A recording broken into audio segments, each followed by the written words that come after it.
할렐루야, 사랑하는 성도 여러분, 오늘도 하나님의 말씀으로 하루를 열어 새 힘을 얻고 주님의 은혜를 누리는 시간이 되시기를 축복드립니다.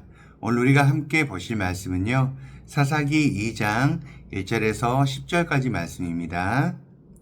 여호와의 사자가 길갈에서부터 복임으로 올라와 말하되 내가 너희를 애굽에서 올라오게 하여 내가 너희의 조상들에게 맹세한 땅으로 들어가게 하였으며 또 내가 이르기를 내가 너희와 함께한 언약을 영원히 어기지 아니하리니 너희는 이 땅의 주민과 언약을 맺지 말며 그들의 제단들을 헐라하였거늘 너희가 내 목소리를 듣지 아니하였으니 어찌하여 그리하였느냐.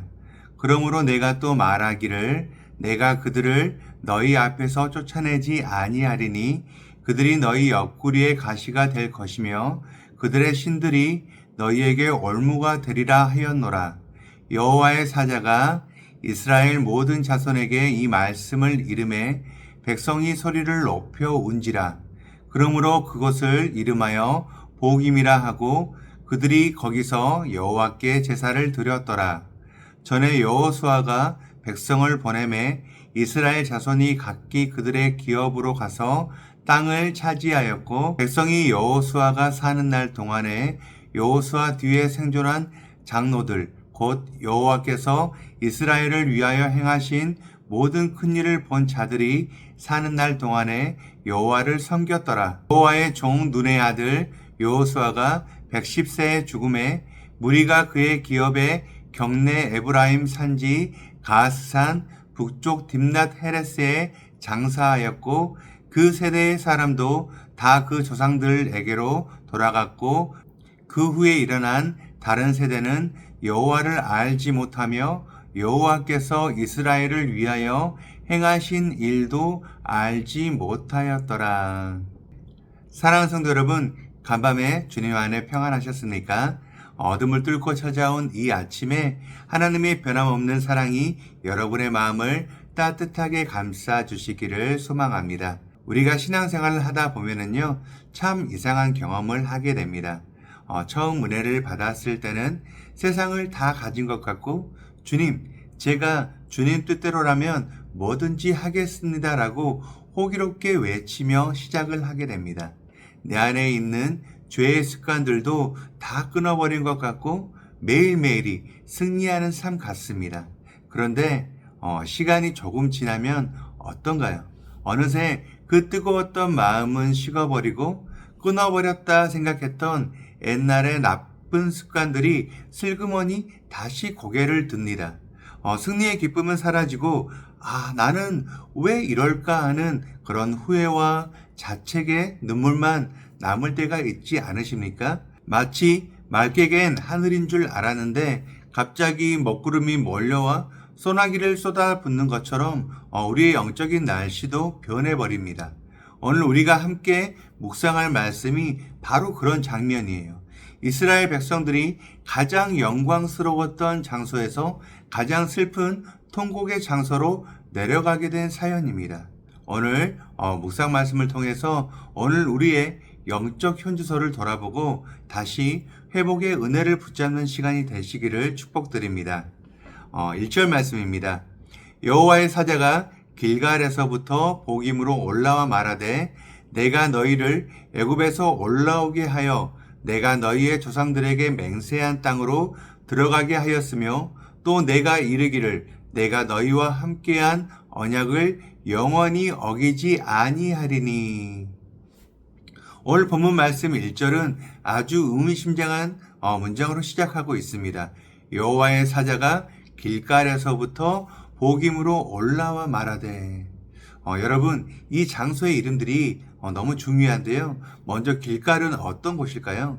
이스라엘 백성이 요단강을 건넌 후에 처음으로 진을 쳤던 곳입니다.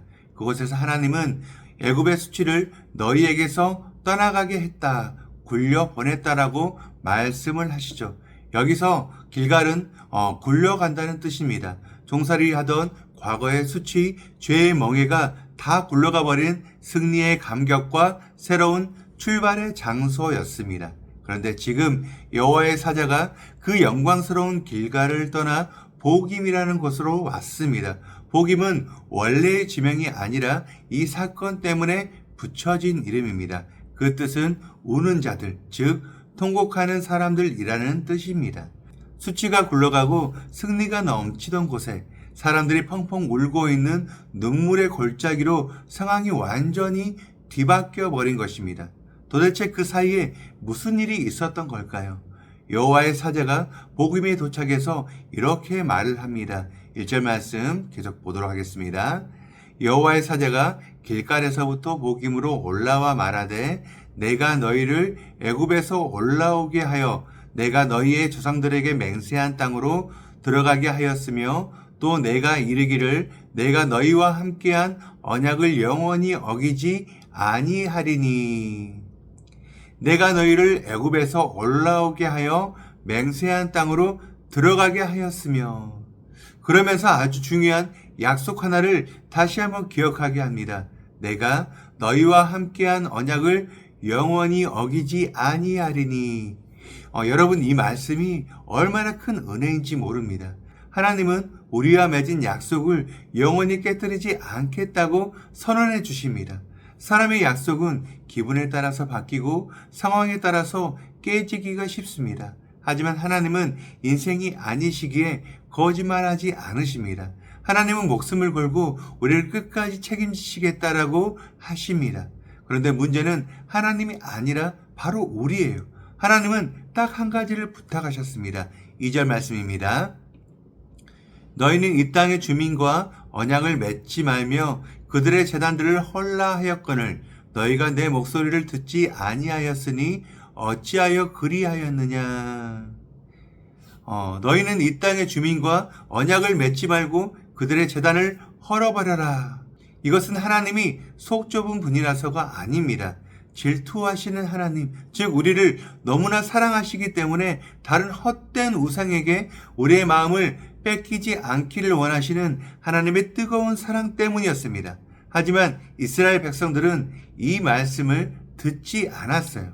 그들은 가나안 사람들과 적당히 약속을 맺고 그들의 제단을 남겨두었습니다. 왜 그랬을까요? 가나안 사람들을 쫓아내는 것보다 적당히 살려두고 노예로 부리면 편했기 때문이에요. 하나님의 명령보다 당장의 유익과 편안함을 선택한 것입니다. 그 결과는 과연 무엇입니까? 하나님은 아주 무서운 경고를 하십니다. 3절 말씀입니다. 그러므로 내가 또 말하기를 내가 그들을 너희 앞에서 쫓아내지 아니하리니 그들이 너희 옆구리에 가시가 될 것이며 그들의 신들이 너희에게 올무가 되리라 하였노라. 그들이 너희 옆구리에 가시가 될 것이며 그들의 신들이 너희에게 올무가 되리라. 여러분 옆구리의 가시를 한번 상상해 보시길 바라요. 손에 박힌 가시도 너무나 아픈데 우리가 숨을 쉴 때마다 움직이는 그 옆구리에 가시가 박혀 있다면 얼마나 고통스러울까요? 하나님을 떠나 편하려고 선택했던 세상의 것들이 결국에는 나를 찌르는 괴롭히는 고통의 원인이 된다는 것입니다. 또 올무는 짐승을 잡는 덫입니다. 세상 문화가 좋아 보여서 따라갔는데 나중에는 발목이 잡혀서 빠져나올 수 없는 함정이 된다는 뜻입니다. 이 말씀을 듣고 백성들은 소리를 높여서 울었습니다. 그래서 그것이 복임이 되었습니다. 하지만 이 눈물은 참된 회개로, 하나님을 향한 참된 회개로 이어지지를 못했습니다. 왜냐하면 그 뒤에 이어지는 장면이 너무나 충격적이기 때문이죠. 여호수아가 죽고 그 시대에 하나님의 기적을 체험했던 장로들도 다 세상을 떠났습니다. 그러자 성경은 이렇게 기록을 합니다. 10절 말씀입니다. 그 세대의 사람도 다 조상들에게로 돌아갔고 그 후에 일어난 다른 세대는 여호와를 알지 못하며 여호와께서 이스라엘을 위하여 행하신 일도 알지 못하였더라. 그 후에 일어난 다른 세대는 여호와를 알지 못하며 성경은 그들을 다음 세대, 넥스트 제너레이션이라고 부르지 않고 다른 세대, 어나더 제너레이션이라고 다른 세대라고 부르고 있습니다. 단순히 나이가 어린 세대가 아니라 신앙의 유전자가 완전히 달라진 하나님을 전혀 모르는 남남이 되어버렸다는 뜻입니다. 그들이 하나님을 몰랐을까요? 그들은 아마 머릿속으로 지식적으로는 하나님을 알았을 것입니다. 하지만 성경에서 말하는 안다라는 것은 부부가 서로를 깊이 아는 것처럼 체험적으로 아는 것을 말해요. 머리로는 알았지만 가슴으로, 삶으로는 하나님을 만나지 못한 세대가 태어난 것입니다. 부모 세대가 가나안 땅의 풍요에 취해 사는 동안에 자녀들은 하나님을 잃어버린 남이 되어버린 것입니다. 사랑하는 성도 여러분, 오늘 이 무거운 말씀이 2026년을 살아가는 우리에게 주시는 그 메시지는 과연 무엇일까요? 이 말씀을 믿음으로 받는 성도는 어떻게 반응을 해야 하는지 3가지 적용을 살펴보도록 하겠습니다. 첫 번째, 내 옆구리를 찌르는 가시를 방치하지 말고 아프더라도 뽑아내야 합니다. 오늘 본문에서 하나님은 타협의 결과가 옆구리의 가시와 올무가 될 것이다 라고 말씀을 하셨습니다. 혹시 지금 여러분의 삶을 아프게 찌르고 있는 가시가 있지 않으십니까? 우리는 종종 이렇게 생각을 합니다. 사회생활을 하다 보면은 술자리나 접대 문화 정도는 어쩔 수가 없어. 그래야 인맥도 쌓이고 내가 승진도 할 수 있게 되지. 사업을 하면서 세금을 살짝 줄이거나 작은 거짓말을 하는 거는 융통성이야. 너무 정직하면 결국 손해만 보게 돼. 내 성격이 원래 좀 급하고 화를 잘 내는데 이걸 어떻게 고쳐? 남들도 결국 다 이해를 해주지 않겠어? 우리는 이런 것들을 현실적인 선택이라 포장하며 내 곁에 남겨둡니다. 하나님은 그 제단을 헐라고 하셨는데 우리는 이것은 제단이 아니라 내 생존의 수단이에요 라고 우기며 남겨두는 것입니다. 하지만 분명히 기억하시길 바라요. 내가 편하고자 남겨둔 그 죄의 습관, 세상과의 타협이 결국에는 내 옆구리를 찌르는 가시가 됩니다. 그 작은 거짓말 때문에 신용을 잃게 되고 욱하는 성격 때문에 우리의 관계 속에서 불화가 생겨나며 타협 때문에 결정적인 순간에 신앙의 발목이 잡히는 올무가 된다는 거예요. 오늘 하루 내 삶을 아프게 찌르고 있는 가시가 무엇인지 정직하게 돌아보시길 바랍니다. 그리고 이 정도는 괜찮아라는 생각을 버리시길 바라요. 하나님은 우리가 세상의 가시와 올무에서 벗어나 자유하기를 원하십니다. 살을 도려내는 그 아픔이 있더라도 그 가시를 쫓아내는 거룩한 결단이 우리에게 필요합니다. 2번째입니다. 자녀들에게 박제된 옛날 하나님이 아닌 지금 살아계신 하나님을 보여줍니다. 오늘 본문에서 가장 뼈아픈 부분은 다른 세대의 등장입니다. 여호수아 세대는 홍해가 갈라지고 여리고성이 무너지는 것을 눈으로 직접 보았습니다. 하지만 자녀 세대는 그것은 그저 지루한 옛날 이야기, 교과서에 나오는 정보에 불과했습니다.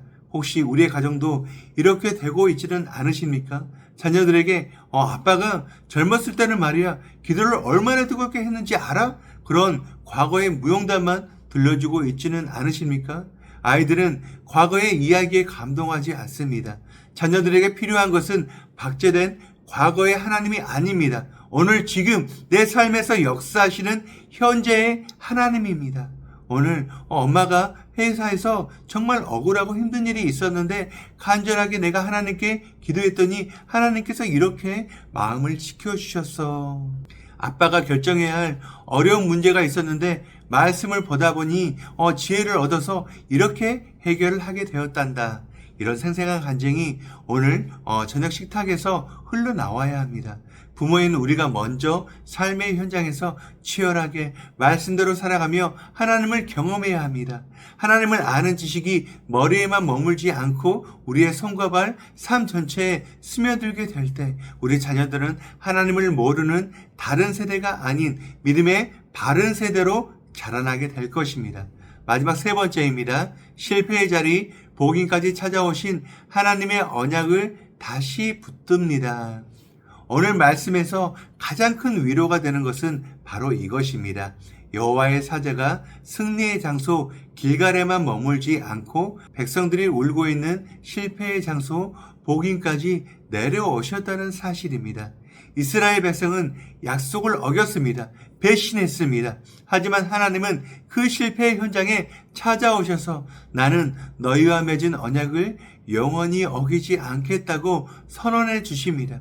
우리가 죄를 짓고 넘어져서 울고 있는 그 실패의 자리, 그 부끄러운 자리에도 하나님께서는 찾아오십니다. 그리고 말씀해 주십니다. 너는 언약을 깼지만 나는 너를 절대 포기하지 않는다. 나는 여전히 너의 하나님이다.